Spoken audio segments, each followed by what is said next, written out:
just need to reassemble.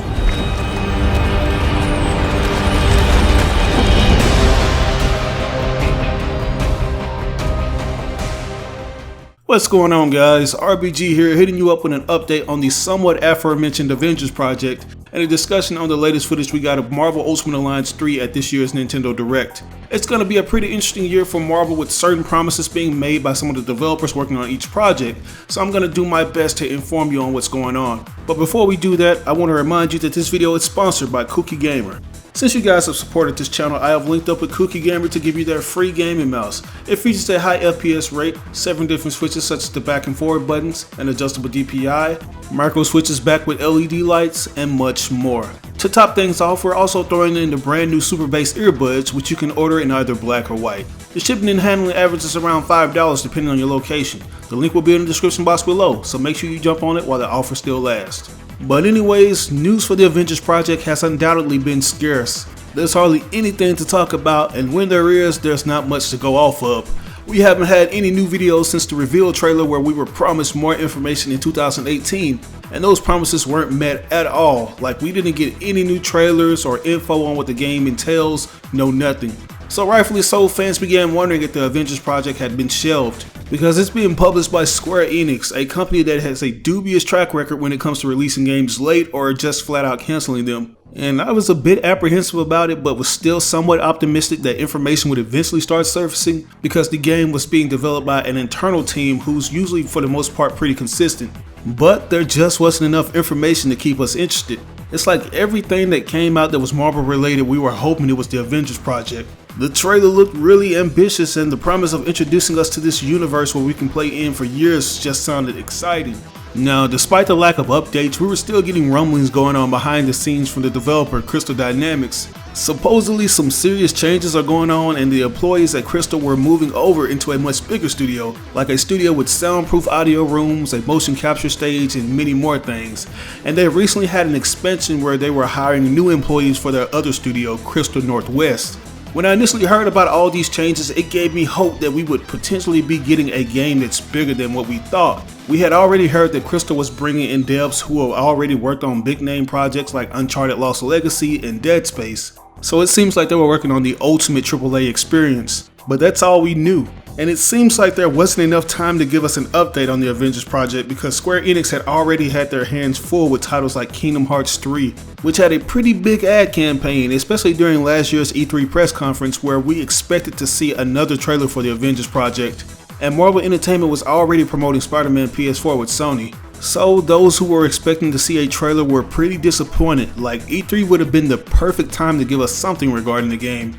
At the tail end of 2018, fans felt that the Avengers Project had been shelved, but the creative director and writer Shana Skye recently provided us with a little update about the game via Twitter, saying, "Thanks everyone for all of your interest in the Avengers Project. We are hard at work on this very ambitious game and are excited to share more when the time is right."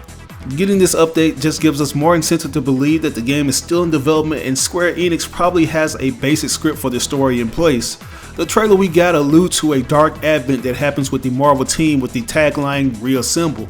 This means we'll meet a more experienced group of Avengers, some of who have been retired or at least don't work as a team anymore. Whatever the case may be, I have a feeling that it will be one of the greatest Marvel video game stories that was ever conceived. But anyways, as of making this video, we got some more news to get us hyped for the Avengers Project, or at least for another Square Enix project, being the Final Fantasy VII Remake. A few days ago, Square Enix president Yosuke Matsuda mentioned that the company had a major game release slated for 2019 during a recent financial report looking back on the last quarter. With Tomb Raider and Kingdom Hearts 3 already a wrap, Final Fantasy and the aforementioned Avengers Project are the major titles in mind that still have something in progress. FF7 Remake has for the most part been the more anticipated title out of the two, since it was announced a few years prior and it hasn't really been in the news as much. I'm pretty sure it's one of those projects that Square Enix has been focused on the most, because FF7 Remake's reveal trailer had a massive impact over the internet and Square Enix in general. Like, their stock went through the roof after this announcement. Apparently, the major reason they wanted to remake Final Fantasy VII was to give a big resurgence in console sales, specifically in Japan, because they haven't been so good in recent years. And although they're somewhat late to the party, the Japanese gaming market is getting a huge boost in mobile games. This has shown to take an effect on console gaming, with consumers just not wanting to fork over the few $100s for gaming hardware. But Square feels that this remake, similar to its original incarnation on the PlayStation 1, could make an impact and sort of reignite the spark of console game sales. Which I think is admirable, because Japanese devs make some awesome games, and although other places outside of their region are still thriving in console sales, we still want to see devs like Square continue to flourish, and not bend over backwards to mobile games or pachinko markets. But getting back on the topic of Yosuke Matsuda's announcement, he asked investors to look forward to this year's E3 for a big reveal. Now, I mentioned last year's E3 was a pretty disappointing press conference because they didn't show anything mind-blowing or at least exciting. I'm thinking that they can set things right in 2019 by bringing a highly anticipated game to their E3 conference. While I'm guessing that the most likely candidate will be a FF7 Remake update, I'm really hoping it's a new trailer to the Avengers Project, which seems plausible since the Avengers Endgame film will be hitting theaters a month prior to this year's E3. But I'm not going to put all my eggs into one basket because we were hit with a major bait and switch last year at the Video Game Awards, where we got the Avengers Endgame directors, the Russo brothers, who we thought were going to present something regarding the Avengers Project, but they didn't present anything Marvel related at all. So yeah, I'm going to keep my expectations somewhat low and wait till there's more news that insinuates that we'll be getting a new trailer.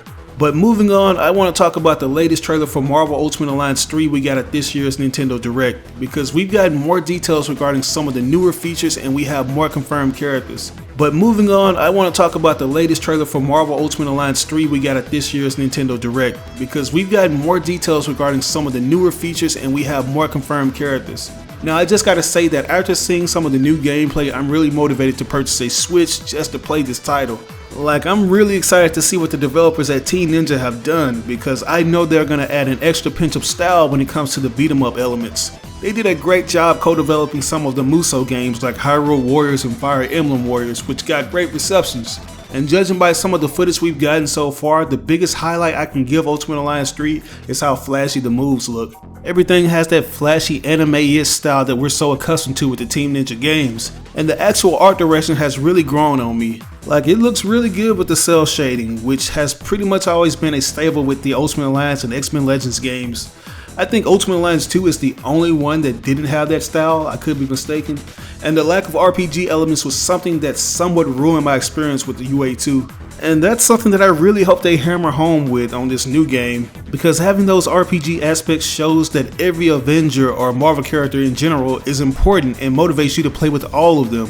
Like, certain paths and levels will be blocked off and will need someone like Johnny Storm or Star-Lord's elemental guns. You know, something that the older entries were constantly implementing to add replay value.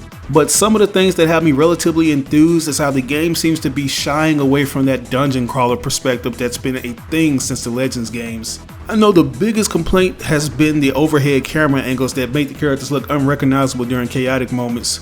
One of the new features Nintendo really shed light on is this new camera that they're using, which is a dynamic zoomed in perspective called the Heroic Camera. This will give players the option to get closer to the action. And this is something that UA3 desperately needed, because the visuals look too good not to be seen up close.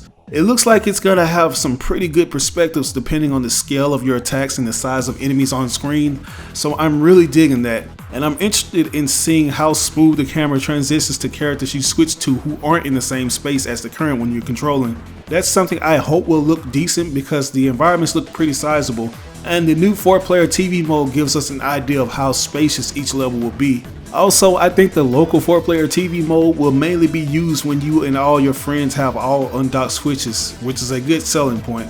But anyways, they explained that as the characters level up, they'll learn new skills they can use on the fly and also perform powerful Alliance Extreme attacks, which we kinda already knew they were gonna have this in the game since it's something that we've had pretty much in every entry.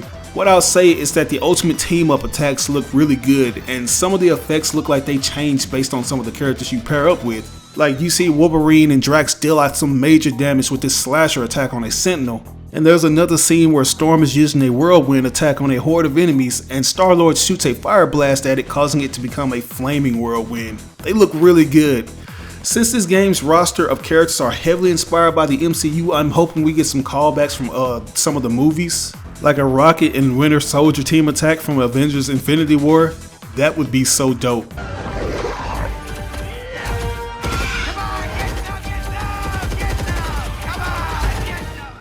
and they can make the Alliance extreme attacks more powerful depending on who you team up with. But anyways, that's all the news I have for you guys today. I'm glad we got some more news from Square teasing that we could be getting an update trailer of some sort at this year's E3. I know it's seeming like it could be Final Fantasy VII Remake, especially now that Nomura and his team have completed Kingdom Hearts 3, but I think it's unfair because we've seen that game at multiple conferences. But who knows? They could possibly reveal both at E3 2019. But enough of my blabbering, I want to know what you guys think. Do you think Square will reveal more information about the Avengers Project? And are you excited about Marvel Ultimate Alliance 3? Let me know down in the comment section below. As always, I ask that you like or dislike the video. It doesn't have to be a thumbs up, it can be a thumbs down. Any feedback is good feedback and will only help me improve on my channel. But if you really enjoyed the video, it would help me out tremendously if you shared it on social media outlets with all your friends and followers. Sharing really makes a difference. But this was your boy RBG signing out on another video. I'll catch you guys later. Peace out.